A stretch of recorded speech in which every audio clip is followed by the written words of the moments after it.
Donc voilà, on va créer notre entreprise et bien sûr, la première opération sera d'identifier notre entreprise. Voici la procédure de saisie des données relatives à l'entreprise. Je vais mettre un nom, un prénom, une adresse,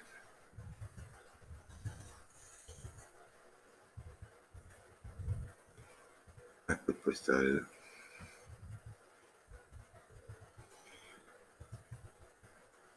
une ville. Je valide. Bien que je n'ai encore aucune opération d'enregistrer, si je vais consulter un document, je vais donc constater que mon entreprise a bien été identifiée.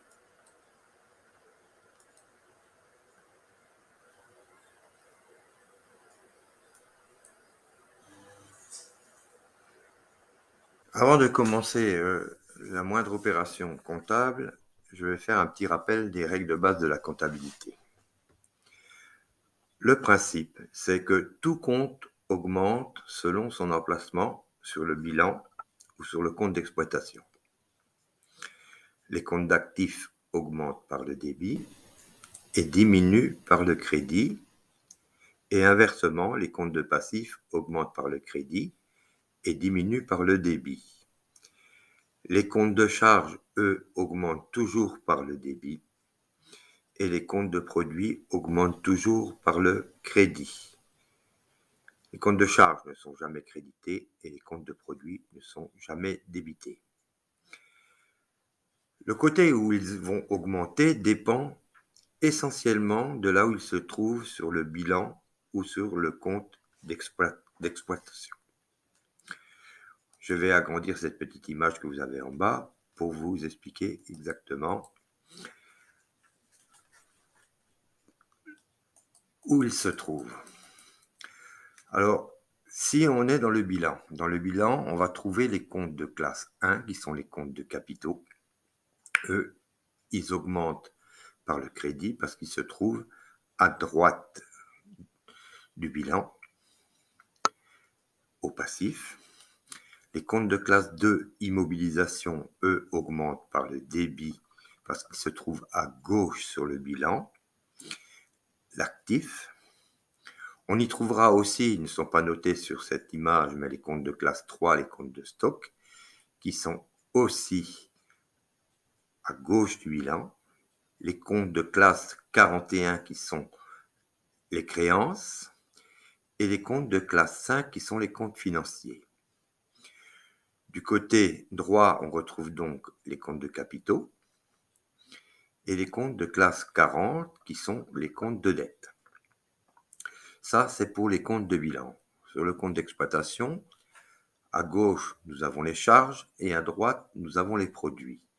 D'où, sur cette image, où on verra les comptes de classe 6 qui, eux, augmentent par le débit et les comptes de classe 7 qui, eux, augmentent par le crédit. Une dernière information avant de faire la première saisie.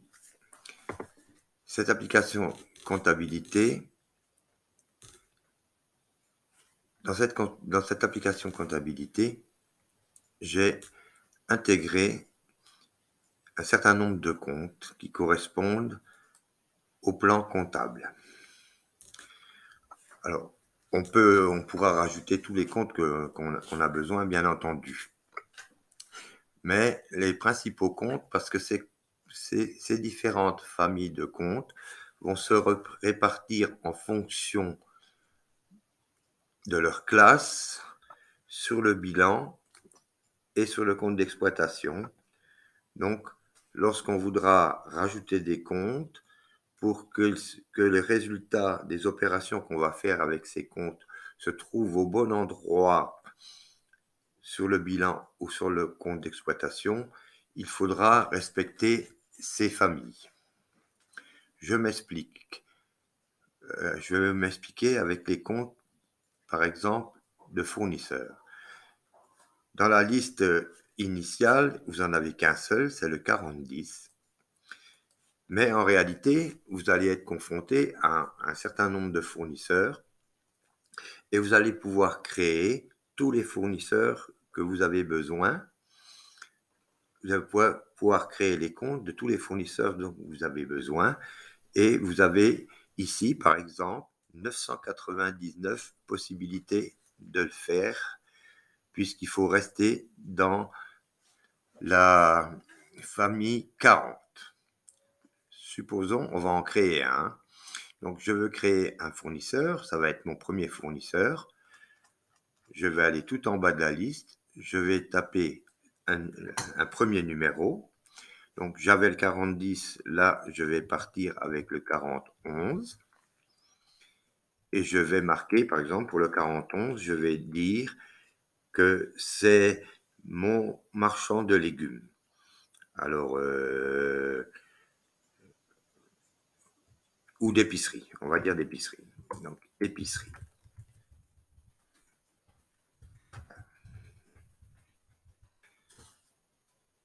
Je vais valider. Quand je vais regarder mes comptes, je vais me trouver, maintenant, je vais trouver mon fameux compte épicerie Martin. Donc, je vais pouvoir utiliser ce compte et ça me permettra de connaître le chiffre d'affaires que je fais avec lui. Donc, nous allons sortir de là. Et maintenant, nous allons faire notre première opération de création d'entreprise. Donc, on décide de créer une entreprise. Et pour cela, on va apporter, par exemple, 20 000 € dans le compte bancaire de cette entreprise. Alors, je vais saisir cette opération. On va donc sur saisir des opérations. Je vais aller chercher le compte banque.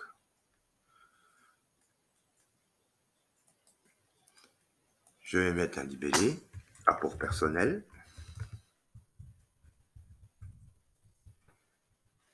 On va dire 20 000 €.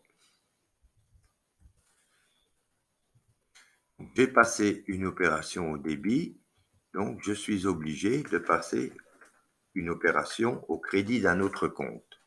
Donc, pourquoi je l'ai passé au débit? Parce que 51,20, mon compte banque, il est du côté gauche du bilan, l'actif. Et maintenant, je vais être obligé de passer une opération au crédit d'un autre compte pour équilibrer ma saisie. C'est d'ailleurs, on le voit ici, on nous affiche une erreur de 20 000. 20 000, pourquoi? Parce qu'il manque une opération. Cet apport personnel, il va devenir soit le capital de l'entreprise suivant son statut. Si c'est un auto-entrepreneur, il deviendra compte de l'exploitant. Partons sur la base que nous avons créé une EURL ou une SARL. Donc, ces 20 000 € vont aller dans mon capital. Je vais répéter le libellé et je vais mettre cette fois-ci le même montant au crédit du compte. Pour pouvoir investir dans mon matériel dont je vais avoir besoin, je vais faire un emprunt à la banque. Alors, disons qu'on va faire un emprunt de 50 000 €. Donc, cet argent-là, la banque va la mettre sur mon compte. Donc, mon compte va augmenter. Donc, je reprends de nouveau mon compte banque. Emprunt, création, emprunt. Alors, création. 50 000. Et il va falloir que je trouve quel compte que je vais passer une opération au crédit. Parce que, bien sûr, maintenant, en bas, on a une erreur de 50 000. Donc, je vais aller chercher dans mes comptes. Et je vois ici que j'ai un compte de classe 1 qui s'appelle emprunt. Donc, je vais utiliser ce compte-là. Répéter mon libellé. et mettre mes 50 000 euros. À ce moment-là, j'ai effectué mes premières opérations de création d'entreprise. Voyons voir ce que ça nous donne. Dans le registre journal, on va retrouver nos opérations. Dans la balance des comptes, on va retrouver nos soldes, nos opérations. Donc, on a fait des opérations pour le compte capital, compte emprunt au crédit et pour la banque au débit. Et nous avons dans notre banque 70 000 euros. Le compte d'exploitation n'aura aucun résultat puisqu'on n'a fait aucune opération de démarrage de l'activité de l'entreprise. Donc, on n'a rien produit, on n'a rien vendu, on n'a rien acheté. Donc, si je regarde mon compte d'exploitation, eh bien, je n'aurai rien du tout. Si je regarde mon bilan, donc dans mon bilan, on va voir que j'ai 70 000 euros à la banque. Et là, on va trouver au passif qui va nous expliquer exactement où ils sont. Il y aura donc 20 000 dans le capital et dans les emprunts 50 000 euros, ce qui nous fait un équilibre, puisqu'il faut toujours avoir équilibre entre les deux colonnes. Et forcément, puisqu'on n'a encore démarré aucune activité, on n'a aucun résultat pour le moment. Ici, B2 va nous donner le bilan développé. C'est-à-dire que là, pour l'instant, on aura en actif immobilisé, on n'aura encore rien, puisque l'actif immobilisé, ça sera par exemple les bâtiments, le mobilier, et l'actif circulant, on a uniquement pour l'instant la banque. Et on trouve au passif notre capital et les 50 000 euros qu'on doit à la banque. Ça ne nous donne aucun résultat ici parce que pour l'instant, en actif immobilisé, nous n'avons rien et en dette, nous n'avons rien du tout non plus. Je ferme l'aperçu avant impression. Et dans notre compte d'exploitation développé cette fois-ci, nous n'avons rien du tout non plus puisque nous n'avons encore aucune opération d'activité de l'entreprise. Voici pour cette seconde vidéo qui nous montre les premières opérations d'enregistrement dans la comptabilité de ce logiciel. Dans la prochaine vidéo, la vidéo numéro 3, on va saisir un certain nombre d'opérations de façon à voir toutes les rubriques et tout ce qu'on peut consulter, de façon à ce que vous ayez un aperçu des fiches de compte qu'on peut consulter, des analyses qu'on peut faire et surtout comment procéder pour les opérations de base d'enregistrement des opérations comptables. Merci de votre attention et à très bientôt.